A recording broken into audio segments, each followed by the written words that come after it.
Ils nous l'avaient promis, ça y est, les députés ont voté un texte qui encadre l'installation des nouveaux médecins. Autrement dit, un nouveau médecin n'a plus le droit de s'installer où il le souhaite sans autorisation de l'ARS. Alors, entrave à la liberté d'installation, principe fondateur de la médecine libérale, ou réduction de l'inégalité d'accès aux soins, on en parle avec Vincent Dodès, président du SNOF. Une news est tombée, et pas des moindres. Désormais, comme vous l'avez peut-être vu, tout nouveau médecin devra obtenir une autorisation préalable de l'ARS avant de s'installer.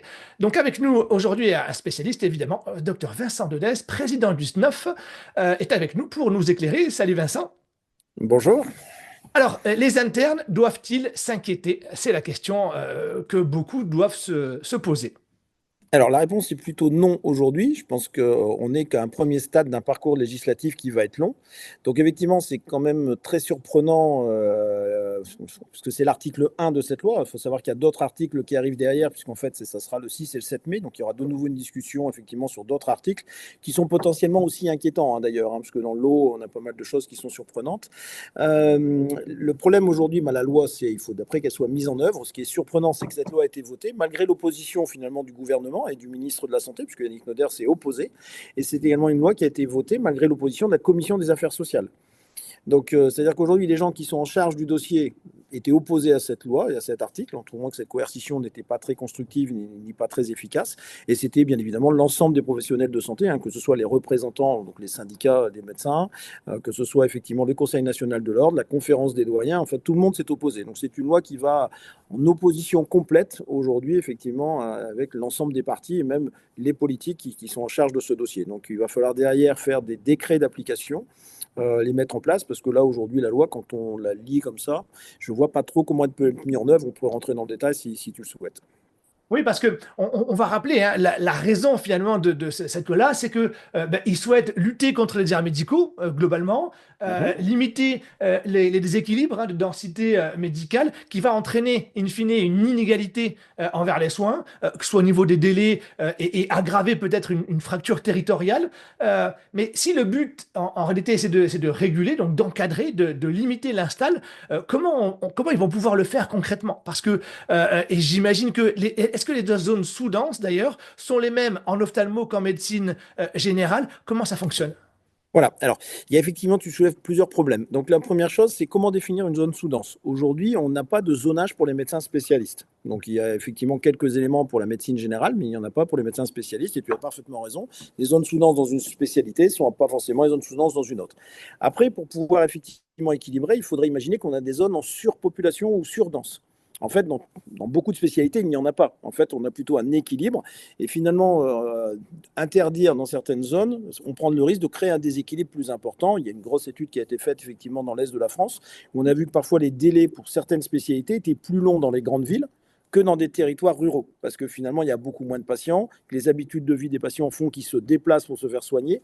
Donc finalement, aujourd'hui, voilà, je ne sais vraiment pas comment ils vont travailler sur ce genre de choses. Après, pour la mise en œuvre en pratique, ce qui est écrit dans la loi, c'est que si on va dans une zone sous-dense, il n'y a pas de discussion, on s'installe, il n'y a pas d'autorisation à demander. Si effectivement c'est dans une zone normodense, parce qu'en fait ils ont bien compris qu'il n'y avait pas de zone surdense, donc normodense, donc effectivement il faudrait que quelqu'un quitte cette zone pour pouvoir s'installer. Il faut qu'un médecin dévisse sa plaque pour pouvoir prendre le relais. Donc c'est sûr que c'est quand même un peu compliqué. Et après, l'ARS va avoir un mois pour répondre pour son installation. Donc les ARS, je vais être un petit peu dur, quand on voit leur Ouais. inefficacité aujourd'hui pour freiner le développement des centres de santé, ils ont quand même la loi qui est en application depuis 2 ans, avec des décrets qui sont parfaitement clairs, et on voit que ça continue de se développer.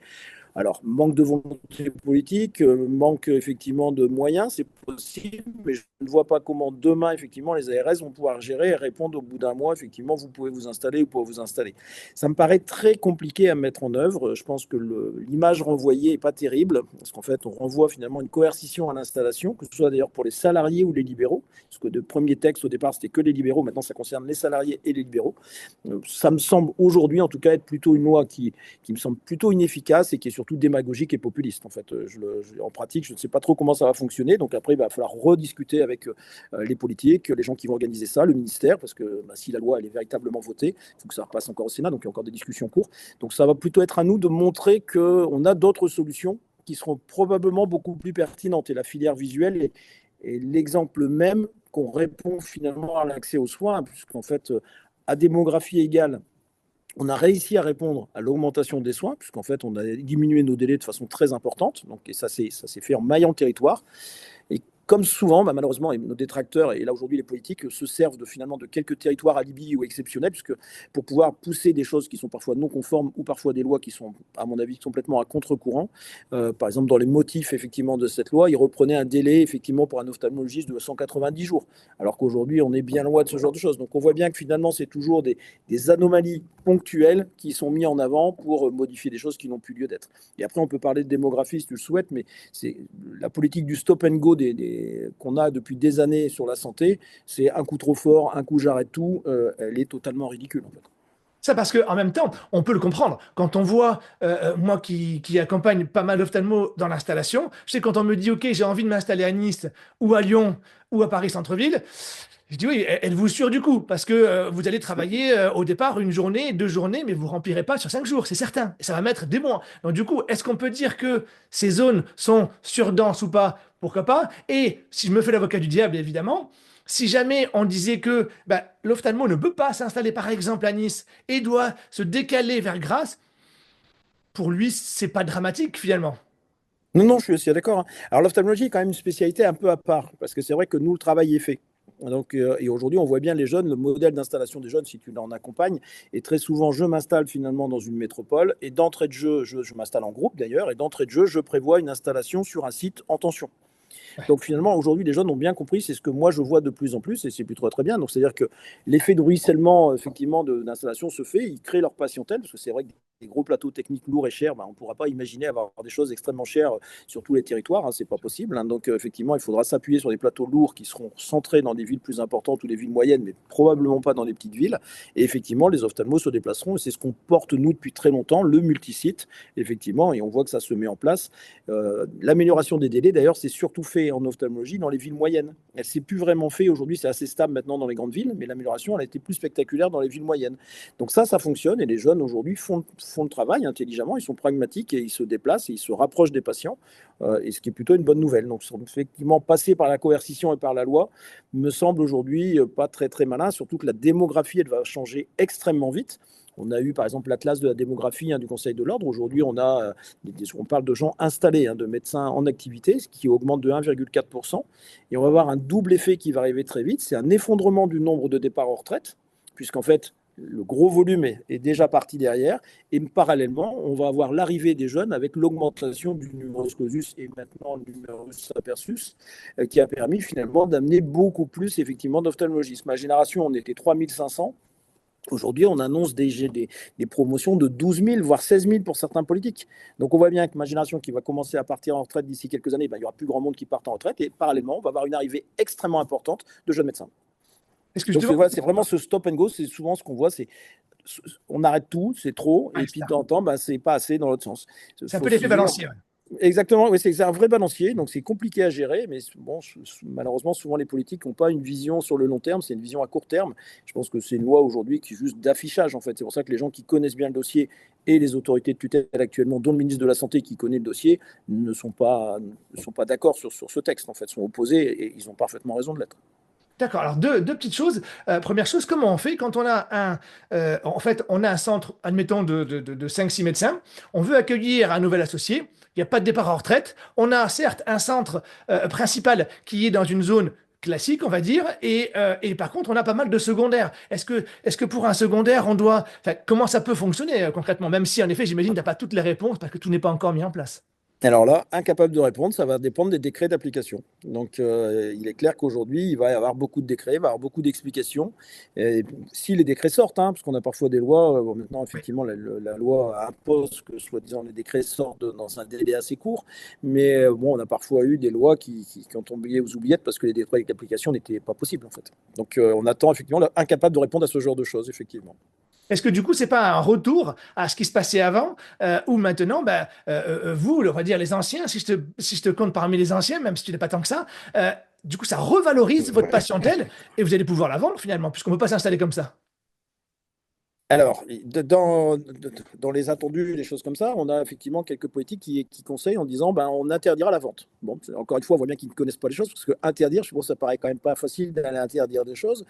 Mais bon, on a probablement, c'est pour ça que je dis que c'est une loi totalement démagogique, en fait, parce que la mise en œuvre pratique va pas être logique. Et effectivement, tu as raison, on peut s'imaginer que le retour à rachat de patientèle, bon, je pense qu'aujourd'hui, la vieille génération dont je fais partie considère surtout que c'est une loi qui n'est pas bonne pour les jeunes et qui n'est pas bonne, parce que finalement, c'est surtout un repoussoir, c'est contre-productif. En fait, ma crainte aujourd'hui, ça va faire peur aux jeunes. Les jeunes qui sont en cours d'installation vont se dire ben, je vais m'installer actuellement plus dans des grandes villes, dans des métropoles, pour me positionner, même si je n'ai pas de travail maintenant. Donc, on va avoir probablement finalement une surinstallation dans des zones où on n'a pas vraiment besoin pour les mettre en difficulté en s'imaginant que demain, ils ne pourront pas y aller. Donc finalement, c'est contre-productif là à l'instant T, à court terme, et à moyen terme, on risque peut-être effectivement de faire fuir des jeunes vers d'autres pratiques. On voit aujourd'hui qu'on a quelques médecins qui commencent à partir à l'étranger. À force d'alourdir la barque des contraintes des médecins libéraux, ben, il y en a qui se posent des questions et qui finalement préfèrent partir travailler dans d'autres pays, puisqu'en fait, on a d'autres pays qui sont aujourd'hui demandeurs de médecins formés, et les médecins formés en France sont plutôt très bien formés. Ouais, c'est parce que la barre est remise très très fort d'un coup, puisque on se souvient qu'à une époque, il y a peut-être une toute petite dizaine d'années, on n'avait pas le droit de se mettre en secondaire face à un autre ophtalmologue, il fallait demander une autorisation, etc. etc. Ce qui pouvait être sympa pour les ophtalmos déjà en place. Là maintenant, c'est carrément, on fait marche arrière, quoi. Ah oui, oui, de toute façon, c'est vraiment ça. Ce qu'on te disait, c'est vraiment un coup de balancier. On se appelle des stop and go. C'est, voilà, on ouvre à grande vanne et puis on ferme d'un coup. Il n'y a aucune régulation, aucune réflexion à long terme. On ne prend pas en compte effectivement l'organisation maintenant. L'ophtalmologiste qui travaille aujourd'hui à 20 ans est complètement différent de celui qui travaillait effectivement. Celui qui travaille aujourd'hui par rapport à comment on travaille à 20 ans n'a rien à voir. L'organisation n'est pas la même. On a de la délégation de tâches. On a le travail aidé qui a été mis en place. Donc, on a vraiment répondu. Donc, voilà, il faut prendre l'ensemble de tout ça. Il faut accompagner finalement les jeunes vers le travail aidé dans les autres spécialités que la nôtre, parce qu'aujourd'hui, c'est encore un tournant qui est un peu difficile à prendre, donc il faut plutôt aller dans ce sens-là. Et ça, c'est des mesures qui vont faire finalement peur aux médecins et probablement freiner leur investissement et freiner le développement d'entreprises médicales dans le bon sens du terme. En fait, oui, c'est vraiment problématique sur l'inquiétude et l'incertitude que ça génère effectivement pour les années à venir. C'est surtout ce qu'on a besoin finalement, c'est stabilité et de projection. Et là, ça n'en crée absolument pas en fait. Et ouais, donc du coup, concrètement, et pour conclure, tu nous disais que c'est pas encore fini, hein, parce que le match n'est pas terminé. C'est quand les prochaines échéances au mois de mai, tu disais? Alors, au mois de mai, le 6 et 7 mai, il y a d'autres articles derrière, hein, dont une obligation effectivement de secteur 1 ou secteur 2 Optam, par exemple. Ça, c'est des choses qui sont dessus. Il y a d'autres choses, une obligation de participation effectivement à la permanence de soins, alors qu'elle est plutôt faite par l'ensemble des médecins. Je vois qu'il y a peu de médecins qui ne répondent pas à la permanence de soins.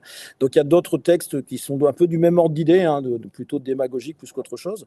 Donc, on va probablement rediscuter. Alors, c'est là où aujourd'hui les jeunes qui sont inquiets, le conseil que je leur donnerais, c'est adhérer au syndicat, parce que finalement, souvent, c'est les syndicats qui vont venir pousser des propositions. Et si on veut éviter le conflit de génération, hein, bon, on a peut-être d'anciennes générations qui aura une vision à court terme, super, je vais vendre ma patientèle, mais bon, les gens qui sont impliqués dans les syndicats n'ont pas cette vision-là. Donc c'est important d'avoir l'avis des jeunes sur leur avenir. Donc pour ça, ben, il faut qu'ils adhèrent et on va porter des contre-propositions. Donc une des propositions que nous on porte depuis très longtemps, par exemple pour la médecine spécialisée, c'est un stage d'interne, par exemple, dans le cursus obligatoire pour les internes en spécialité, comme ça existe en médecine générale. Ça permet de découvrir le libéral. On peut imaginer le flécher plus particulièrement sur des territoires en tension actuellement. Et finalement, quand les jeunes découvrent finalement des zones, ils découvrent que ça peut être intéressant de travailler de cette façon-là. Et c'est vrai que ça a un effet boost sur l'installation sur ces territoires. Aujourd'hui, on a à peu près 40% des internes d'ophtalmo qui passent seulement en stage libéral. Et encore, c'est plutôt un excellent résultat par rapport aux autres spécialités. Il y a beaucoup de spécialités où les internes de spécialité n'ont pas mis un seul pied en libéral. Et si on veut les amener à s'installer dans les zones en tension, je pense qu'il faut aussi leur faire découvrir. Ça peut être très rapide et ça aura probablement beaucoup plus d'efficacité que ce qui est proposé là. Donc ça va être à nous d'être force de proposition, d'orienter vers le regroupement, le multisite, le travail aidé pour les autres spécialités et puis suivre finalement l'exemple de l'ophtalmologie en fait.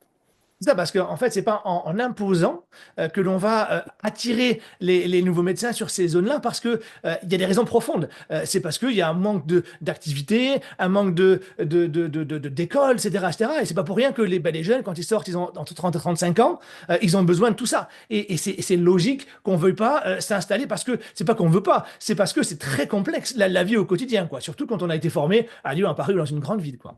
Très bien. Bon, en tout cas, J'ai rarement vu une loi efficace sans avoir un minimum d'adhésion des professionnels concernés. ouais, Voilà. Là, aujourd'hui, on a l'opposition de quasiment tous. Donc, des lois comme ça, l'opposition complète des professionnels, souvent, ça ne se termine pas bien.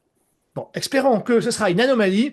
En tout cas, on se donne rendez-vous le mois prochain. Comme ça, on voit un petit peu quid des deux articles suivants. Et puis, eh ben, on attend des news. Avec plaisir. Bonne journée, Merci. bon À courage. bientôt, Vincent. Au revoir.